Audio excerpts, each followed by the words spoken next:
Hello and welcome back to DDIS। मैं हूं doctor Manoj और आज का जो टॉपिक है उसमें हम देखेंगे कि ब्रिटिश की जो भू राजस्व की नीतियां थी वो किस तरह की थी। राइट, हमने पिछले लेक्चर में देख चुका है कि किस तरह से ईस्ट इंडिया कंपनी जब भारत में आती है तो अपने एरिया को फैलाना शुरू कर देते हैं। किस तरह से वो अपने विभिन्न विभिन्न प्रकार के जो देसी रियासतें हैं उनको अपने अपने साथ मिलाने की कोशिश शुरू कर देते हैं और उसमें काफ़ी हद तक सफल भी होता है। और उसके बाद जब सारे राजवाड़े को अपने अपने हिस्से में कर लेता है तो उसके लिए फिर से वो अधिक लाभ कमाने के लिए, अधिक भू राजस्व कमाने के लिए क्या करते हैं कि वहाँ का जो किसान होता है उस पर अलग अलग तरह के टैक्स डालने के लिए अलग अलग तरह की व्यवस्था लेके आते हैं। राइट, तो इसमें हम देखेंगे कि एक तो पहला जो हमारा 1757 से 72 के बीच जो व्यवस्था होती थी वो पुरानी देसी रियासतें व्यवस्था होती थी, पुरानी तरीके से चलती थी। बट क्या हुआ 1772 के 72 से 1790 के बीच काफ़ी कुछ चेंज हो गया, काफ़ी कुछ अलग सा हुआ। जिससे क्या हुआ कि जो हमारे एग्रीकल्चर्स थे, जो हमारे पीजेंट्स क्लासेस थे, ठीक है, उसका काफ़ी हद तक शोषण हुआ और अंग्रेज इसमें काफ़ी लाभ कमाए। तो इसमें हम देखेंगे अस्थाई बंदोबस्त या इस्तेमारी बंदोबस्त जो कि बंगाल, बिहार और उड़ीसा में लगा। टोटल ज़मीन का 19% ज़मीन पे लगा था। राइट, देन हम बात करें इसमें रैतवारी बंदोबस्त की बात करें तो इसमें मद्रास, बम्बई और सिंध पे लागू हुआ जो कि 51% ज़मीन पे था। तो नेक्स्ट हम देखेंगे महालवारी बंदोबस्त जो कि यूपी, एमपी और पंजाब में था। 30% जो हमारे एग्रीकल्चर लैंड थे उस पर ये बंदोबस्त लगाए। राइट, तो आगे आइए हम इसको डिटेल से डिस्कस करते हैं। तो पहला हम देखते हैं अस्थाई बंदोबस्त क्या था। राइट, इसके इंपॉर्टेंट पॉइंट देखेंगे, कारण देखेंगे, प्रभाव देखेंगे। इंपॉर्टेंट पॉइंट की मैं बात करें तो जो अस्थाई अस्थाई बंदोबस्त था कार्नवालिस के द्वारा लाया गया था 1790 से 1793 के बीच। राइट, ये बंगाल, बिहार और उड़ीसा में लाया गया था। 19% लैंड पे टोटल था और इसको एक सनसेट लॉ भी कहा जाता है। सनसेट लॉ कैसे कहा जाता है इसको हम डिटेल में देखेंगे। राइट, आगे देखते हैं हम क्या होता है इसमें। जमींदार जो होता है, जमींदारों का भूस्वामी होता है। जमींदार जो होता है जिसके ज़मीन होते हैं वो मेन इसमें राजा होता है। राइट, इसमें किसानों का कोई रोल नहीं होता। खरीदने बेचने का अधिकार केवल जमींदार के पास ही होता है। ज़मीन गिरवी रख सकते थे। राइट, कौन रख सकता था? जो जमींदार थे वो रख सकते थे। राइट, देन इसको सनसेट लॉ भी कहा जाता है। सनसेट लॉ क्यों कहा जाता है? अब जैसे जमींदारी जमीन अगर आपने भू राजस्व नहीं दिया, राइट, एक नियत समय निश्चित कर दिया जाता था पीजेंट क्लास को या जमींदारों की कि अगर आपने एक निश्चित समय तक भू राजस्व नहीं दिया था तो आपकी जो ज़मीन है वो अंग्रेज हड़प लेंगे। तो कहीं ना कहीं ये सब चीज़ें अगर आनी शुरू हो जाती है तो काफ़ी प्रॉब्लम्स क्रिएट होने शुरू हो जाएंगे और बहुत सारे रिवॉल्ट्स भी आगे आने वाले समय में देखने को मिलेगा। ठीक है, व्यवहार में मालिक जो था कंपनी था, क्योंकि सनसेट लॉ जो था उसमें देखा गया कि जैसे ही आपने अगर भू राजस्व नहीं दिया, टैक्स नहीं पे किया तो आपकी जो ज़मीन है वो हड़प लिया जाएगा। तो कहीं ना कहीं व्यवहारिक में क्या था, कंपनी इसका मालिक था। राजस्व जो था इसमें 89% कंपनी के पास जाता था और 11% जमींदार के पास जाता था। तो सोच सकते हो कि कितना शोषण होता था इसमें। राइट, अगर हम इसके कारण की बात करें, इसको लाने का क्या कारण था, इस्तेमारी जो हमारी व्यवस्था थी, अस्थाई व्यवस्था थी, इसको लाने का क्या कारण था? तो एक तो सबसे पहले भू राजस्व अस्थाई रखने पर उत्पादन को बढ़ावा। अब इसमें क्या था, उनको ऐसा लगता था कि भू राजस्व अस्थाई हो जाएगी और इससे उत्पादन को भी बढ़ेगा। लेकिन आप सोच के देखो, जब 89% कंपनी खुद रख लेगी और 11% ज़मींदार को देगा और साथ में सनसेट लॉ भी लेके आ रहे हैं तो बहुत मुश्किल है कि ये भू राजस्व अस्थायी रहे और उत्पादन को भी बढ़ावा मिले। तो कहीं ना कहीं जाके आके जाके इसकी पॉलिसी को जो ईस्ट इंडिया कंपनी होती है उनकी अपनी पॉलिसी को चेंज करना पड़ सकता है। राइट, कंपनी को एक सुनिश्चित आय का प्रावधान बन गया, प्रावधान बनाना चाहते थे। राइट, अंग्रेज शुरू से ही चाहता था कि जैसे अंग्रेज ड्रेन ऑफ वेल्थ थ्योरी का जो सिद्धांत था उसको लागू करने के बाद क्या हुआ कि अंग्रेज चाहता था कि यहाँ से एक सुनिश्चित आय मिले, जिससे क्या हुआ कि आगे आने वाले समय में उनको जो युद्ध करेंगे, जो और इंडिया पे अपना और पूरे देश पे अपना वर्चस्व लहराएंगे तो उसमें जो सैनिक खर्च होंगे, जो अधिकारी खर्च होंगे उसको अच्छे से भरण पोषण किया जा सके। राइट, नो कॉस्ट ईएमआई था इसमें। इसमें कोई क्या था, नो कॉस्ट ईएमआई मतलब कह सकते हैं कि जो कॉस्ट था उसमें कोई टैक्स टुक्स ने जो देते थे इसमें नो कॉस्ट ईएमआई, समझ रहे हो ना आप किस तरह से होती है, इस तरह का एक व्यवस्था था ये। राइट, इसमें क्या था, आपको ऋण भी दे दिया और उससे ईएमआई के रूप में आप ले रहे हैं, आपसे पैसा वापस कर रहे हैं, बट उससे क्या है, आपको कोई फ़ायदा नहीं हो रहा है। तो ये सब सारी चीज़ें देखने को मिलता है यहाँ पे अस्थाई बंदोबस्त में किस तरह से क्या होती है, राइट। इसका अस्थाई अस्थाई बंदोबस्त का प्रभाव अगर देखें तो ज़मींदारों पर और कंपनी पर दोनों पर प्रभाव पड़ता है। अगर ज़मींदार और किसानों पर प्रभाव करे तो किसानों का शोषण काफ़ी हद तक बढ़ गया। किसके द्वारा, कंपनी के द्वारा भी बढ़ता था शोषण, और ज़मींदार के द्वारा भी, क्योंकि किसान का सीधा अधिकार नहीं था। एक तो कंपनी जो था ज़मींदार से बात करते थे, और ज़मींदार यहाँ पे हमने लिखा है जो कंपनी था वो ज़मींदार से बात करते थे, और ज़मींदार के द्वारा किसानों को क्या होता था, लैंड प्रोवाइड किया जाता था। तो कहीं ना कहीं एक्सप्लॉइटेशन कंपनी के द्वारा अलग होती थी और ज़मींदार के द्वारा अलग होती थी, राइट। अधिकारों की उपेक्षा शुरू हो गई। अगर आपने जैसे सनसेट लॉ की बात करें, अगर आपने निश्चित समय तक वो राजस्व नहीं दिया तो आपकी ज़मीन छीन लिया जाएगा। अधिक वो राजस्व वसूली और शोषण, वो ऑलरेडी हम देख चुके। उदारवादी जमींदारों की क्षति हुई, जो कि उदारवाद थे कि चलो यार कोई बात नहीं, अगर इस बार थोड़ा कम हुआ तो कम पैसे दे दो, अगले बार ज़्यादा देना। तो उससे क्या हुआ, उसको काफ़ी क्षति हुई। उसका क्या हुआ, जो नुकसान था और उससे क्या हुआ, उसकी ज़मीन छीन लिए जाते थे, जिसके कारण क्या हुआ, दूरवासी जमींदारी व्यवस्था का उद्भव हुआ, और जिसका रिजल्ट है कि गाँव में संघर्ष और शोषण बढ़ना शुरू हो जाता है। संघर्ष और शोषण कैसे बढ़ेगा, दूरवासी जमींदारी व्यवस्था क्या है कि कोई भी आदमी, सपोज दैट मान के चलो दिल्ली में बैठा है, उसका उसका ज़मीन अगर बिहार, यूपी, पंजाब में है, तो वो क्या करता है, एक बिड के द्वारा क्या करता है, वो गांव में देने का प्रयास करता है। तो उसमें क्या होता है कि जो गांव में आदमी बैठे हैं, जो लोग बैठे हैं, जो पीजेंस क्लास बैठे पड़े हैं, तो जो अधिक पैसा देगा उसी को देगा वो ज़मीन। तो इससे क्या हुआ कि दोनों में संघर्ष उत्पन्न शुरू हो गए। कंपनी पे भी इसका ज़बरदस्त इफेक्ट पड़ता है। एक तो निश्चित आय होती है इसमें 89%, जो कि कम नहीं था। बिना खर्च कंपनी अधिक लाभ कमा रही थी यहाँ से, राइट।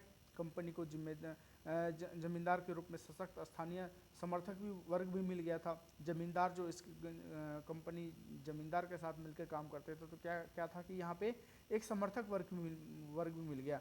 राष्ट्रवादी विचारधारा का उद्भव हो यहाँ से शुरू हो जाता है। बहुत सारे लीडर ऐसे उभरते हैं पूरे वर्ल्ड में, भारत में और वर्ल्ड में, जो कि इस तरह की व्यवस्था का विरोध करते हैं, राइट।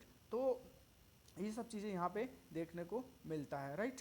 आगे हम देखते हैं अस्थायी बंदोबस्त पर विचार क्या क्या है। बहुत सारे, जैसे राजा राम मोहन राय, आरसी दत्ता में, उसके बाद मैसमैन, ये सब क्या ये कहते हैं कि ये जो अस्थायी बंदोबस्त व्यवस्था थी ये उचित था, राइट। साहसी बुद्धिता तथा श्रेष्ठ मंतव्यों का लाया गया एक विचार के रूप में इसको देखा जाता है। जो कि टोम्स है वो कहता है भयानक भूल कहा जा सकता है। तो ये कहीं ना कहीं देखें तो अगर ये काफ़ी डिबेट वाली बातें होती है। इसको जो आप जिसका भी जीएस में है, जीएस में इतने पढ़ने की ज़रूरत नहीं है, बट अगर आपका जो ऑप्शनल सब्जेक्ट है तो इसको डिटेल में आप पढ़ सकते हैं, राइट। आगे हम देखते हैं रैयतवाड़ी व्यवस्था क्या होती है। रैयतवाड़ी व्यवस्था में क्या था कि जो मद्रास, बम्बई, सिंध तथा असम का क्षेत्र था, उसके 51% लैंड पे लाया गया था। डायरेक्ट किसानों के साथ था। सबसे बड़ी बात, पिछली बार क्या था कि जो अस्थाई बंदोबस्त था, उसमें क्या था, जो ईस्ट इंडिया कंपनी थी, जो कंपनी था, उसके बाद कंपनी वहाँ के ज़मींदारों से मिलते थे, और ज़मींदार मिलके फिर क्या होता था, किसानों को देते थे। लेकिन यहाँ पे उन्होंने थोड़ा सा चेंज किया अपने आप को, राइट। यहाँ पे क्या किया उन्होंने, मद्रास, बम्बई, सिंध तथा असम में 51% लैंड पे दिया, और डायरेक्ट किसान को दिया, इसमें बिचौलिया नहीं रखा, राइट। जो किसान था वो ज़मीन का मालिक होता था। टैक्स इसमें अस्थायी नहीं किया कि 89% ही लेंगे, कभी बढ़ाया भी जा सकता था, कभी घटाया भी जा सकता था, जिस तरह से उपज होती थी उसके हिसाब से, राइट। लगभग ये 20 से 30 वर्ष तक चला। टैक्स कलेक्शन जो था वो गवर्नमेंट ऑफिसर द्वारा किया जाता था, राइट। सिंध, मद्रास और बम्बई में हम ऑलरेडी देख चुके हैं कि यहाँ पे ये चीज़ होता था। थोड़ा सा हम देखें तो यहाँ पे अगर आप डिटेल से देखोगे मैप में, तो सिंध कहाँ पे अवेलेबल है, असम कहाँ पे है, मद्रास, मुंबई में। मद्रास में इसका जो है 12 महल के द्वारा अलेक्जेंडर रीड द्वारा प्रथम प्रयोग किया गया था, लेकिन पुनः इसको 1801 ईस्वी में जो मर्डेस था, मद्रास के गवर्नर जनरल था थॉमस मुंडो, उसको द्वारा व्यवस्थित रूप में इसको लाया गया, राइट। अस्थाई रैयतवाड़ी बंदोबस्त लाए जाने के कारण की अगर बात करें तो अस्थाई बंदोबस्त के बाद रैयतवारी बंदोबस्त आता है। इसके लाने के बहुत सारे कारण के रूप में देखा जाता है। जैसे सामाजिक कारण की हम बात करते हैं, जो भारतीय समाज जो विविधता वाला समाज है, वहाँ पे क्या था, उत्तर में कुछ और, दक्षिण में कुछ और, पूर्व में कुछ और, पश्चिम में कुछ और। तो इस तरह की जो डाइवर्सिटी है हमारे इंडिया में, वहाँ पे क्या देखा गया कि जो ज़मीन था कहीं पे ऊंचा था, कहीं पे नीचा था। जैसे उत्तर भारत की बात करें तो यहाँ पे समतल ज़मीन है, और दक्षिण भारत की बात करें तो यहाँ पे क्या है, पहाड़ी इलाका है, ज़मीन अलग अलग है। तो वहाँ पे एकत्रित करके एक ज़मींदार को देना, वो काफ़ी चुनौतीपूर्ण काम था, जिससे क्या क्या होती थी, काफ़ी परेशानियाँ झेलना पड़ता था। तो इन्होंने दिमाग लगाया कि जो किसानों का विकल्प ढूंढना शुरू किया। तो उनको किसानों का विकल्प मिला, जहाँ पे ज़मीन जिसको मिला वो सीधा किसान को दे दिए। इससे क्या होगा, बिचौलिया वर्ग का भी कम वर्चस्व होगा, राइट। भौगोलिक स्थलाकृति कारण जो ऑलरेडी हम देख चुके हैं, छोटे छोटे किसान होने के कारण, छोटे छोटे पहाड़ होने के कारण वहाँ खेती की करने की बहुत सारी परेशानियाँ उत्पन्न हो सकती थी, जिसके चलते भी क्या हुआ, ये रैयतवारी बंदोबस्त का उपयोग किया गया, राइट। उसके बाद हम बात करें अस्थायी बंदोबस्त से कंपनी काफ़ी नुकसान हुआ। अस्थायी बंदोबस्त में क्या था कि उसमें कंपनी को काफ़ी नुकसान भी हुआ था, जिसकी वजह से ये रैयतवारी बंदोबस्त लाया गया था। यूरोपीय विचारधाराओं का प्रभाव भी था। उस समय क्या था कि जो इंडस्ट्रियल रिवॉल्यूशन हो रहे थे, उसमें काफ़ी सारे विचारधारा, काफ़ी सारे यूरोपियन विचारधारा उभर रहे थे, जिसका भी प्रभाव कहीं ना कहीं इस व्यवस्था को देखने को मिलता है। इसमें दो तरह की विचारधारा थे, उदारवादी विचारधारा, उपयोगितावादी विचारधारा। उदारवादी विचारधारा में क्या था, हॉब्स लॉक्स रूसो ये क्या कहते थे कि उदार होना चाहिए ताकि रिलेशन अच्छा हो उनके साथ, राइट। और उपयोगितावादी विचारधारा का जैसे जेरेमी बेंथम, जोम्स मिल और जॉन स्टुअर्ट, ये सब क्या कहते थे, अधिक लोगों का अधिकतम सुख हो। तो इस तरह के सिद्धांत पे भी थोड़ा थोड़ा काम शुरू हुआ, जिसकी वजह से ये रैयतवारी बंदोबस्त लाना प्रारंभ हुआ, राइट। अर्थशास्त्रियों का भी प्रभाव था, जैसे माल्थस और रिकॉर्डो का था, जमींदारों की आलोचना किया, ठीक है, जमींदारों की आलोचना होना शुरू हुआ। तो ये सब सारी चीज़ें देखें तो कहीं ना कहीं इसका प्रभाव आगे काफ़ी डेंजरस देखने को मिलेगा। रैयतवारी का प्रभाव अगर हम देखें तो किसानों के ऊपर जो पॉजिटिव इम्पैक्ट था, इसका क्या था, किसानों के अधिकार को स्थापित किया, राइट। ये पहले जो क्या था, अस्थाई बंदोबस्त में किसान डायरेक्ट अधिकार नहीं करते थे लैंड के ऊपर, एग्रीकल्चर के ऊपर, लेकिन यहाँ पे जब किसानों को सीधा अधिकार दिया गया तो किसान का अधिकार स्थापित हुआ। शोषण से थोड़ी बहुत मुक्ति मिली, मालिकाना अधिकार मिला, उत्पादन में वृद्धि। अब किसानों को सीधा अगर लैंड दे रहे हैं, उसको कोई टेंशन नहीं है कि हमें डबल टैक्स लगेगा या ऊपर से मालिकाना हक किसी और का होगा। तो वो उत्पादन में भी अपने आप को वृद्धि करने की कोशिश करेगा, राइट। गवर्नमेंट और जो नागरिक का संबंध था वो अच्छा हुआ, वो बढ़ना शुरू हुआ, राइट। अगर हम बात करें निगेटिव इम्पैक्ट की, तो टैक्स तो अधिक होता था, ऑलवेज टैक्स हमेशा अधिक होता था। वाणिज्यिक फसल बोने का दबाव डालने लगा। कंपनी को जिस फसल में ज़्यादा फायदा होगा वही फसल बोने का दबाव डालेगा ना। तो ये सब सारी चीज़ें होना शुरू हो गया, सूदखोरों का उदय हो गया। अब देखो सूदखोरों का उदय कैसे होगा, एग्रीकल्चर करने के लिए पैसे की ज़रूरत है, राइट। उसमें जो खाद लगेंगे, उसमें जो ऑयल, जो सारी चीज़ें, जो खर्चे लगेंगे, उसके लिए पैसे चाहिए। तो पैसे कहाँ से लाते थे, सूदखोरों से। तो सूदखोरों से पैसा लाते थे, और वहाँ ये सूदखोर वर्ग का एक उदय होना प्रारंभ हो गया था। किसानों का शोषण एवं इससे क्या होगा, किसानों के शोषण भी होगा और अकाल की स्थिति भी उत्पन्न होनी शुरू हो जाएगी, राइट। तो ये हमारा रेतवारी बंदोबस्त था। आगे हम देखते हैं महालवारी बंदोबस्त। महालवारी बंदोबस्त पंजाब, यूपी और एमपी में सर्वप्रथम लागू हुआ 1801 में अवध में और 1803 में मराठा में। मुख्यतः इसे 1820 से 50 के दशक में देखा जा सकता है। महालवारी बंदोबस्त किस तरह का था, इसकी अगर हम विशेषता की बात करते हैं, एक संपूर्ण महाल गाँव, पूरे गाँव पर लागू होता था। पहले क्या था, अगर हम बात करें, थोड़ा रिमाइंडर अगर मैं कराऊँ आपको, तो जो अस्थायी बंदोबस्त था उसमें क्या होता था, कंपनी होता था, कंपनी से फिर क्या होता था, ज़मींदार होते थे, फिर किसान आते थे। दूसरे में रेतवारी में इसने क्या किया, कंपनी से सीधा क्या किया, यहाँ पे आपका किसान आ गए। और इसमें क्या किया इन्होंने, जो महालवारी व्यवस्था थी, इसमें क्या किया, पूरे संपूर्ण गांव पे लागू कर दिया, राइट। संपूर्ण गांव पे लागू कर दिया। इससे टैक्स की वसूली की गई किसानों द्वारा, ठीक है, टैक्स वसूली की गई। इकाई किसान होते थे। समस्त भूमि को ग्राम सभा के रूप में देखा जा सकता था, राइट। तो कहाँ कहीं ये अगर देखें तो इस तरह की चीज़ें अगर होनी शुरू होती तो और भी थोड़ा सा अच्छा हो सकता है किसानों के लिए, और कुछ नुकसान भी होगा जो आगे आने वाले हम देखेंगे, राइट।